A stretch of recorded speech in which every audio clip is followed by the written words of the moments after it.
சந்திரனுக்கு தெரியும் ஸல்லல்லாஹு அலைஹி வஸல்லம் யார்.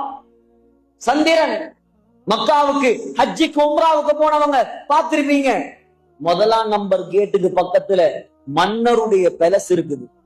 மக்காவோட அஜியாத் பக்கம் அந்த மலை, அந்த பேலஸ் உள்ள மலை இருக்குது. அந்த மலையுடைய பெயர் அபு குவைஸ் மலை. மலையெல்லாம் உடைச்சு தள்ளிட்டு தான் பேலஸ் கட்டியிருக்கான்.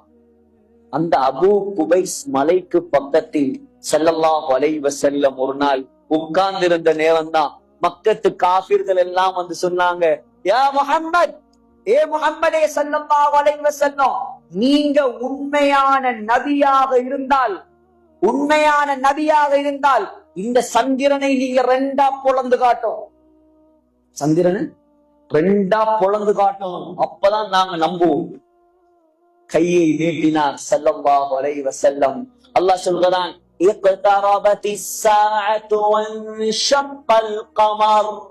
கையை நீட்டியதுதான் தாமதம். சந்திரன் ரெண்டாக புலந்து ஒரு பாதி அபு குவைஸ் மலைக்கு அங்காலும் அடுத்த பாதி குவைகான் என்ற மலைக்கு அங்காலும் பிரிந்தது. இதை பார்த்து கொண்டிருந்த இந்தியாவினுடைய சேர மன்னன் இஸ்லாத்துக்கு வந்த வரலாறும் எழுதப்பட்டது. சந்திரனுக்கு தெரியும் ஸல்லல்லாஹு அலைஹி வஸல்லம் யார், நமக்கு தெரியக்கூடாதா?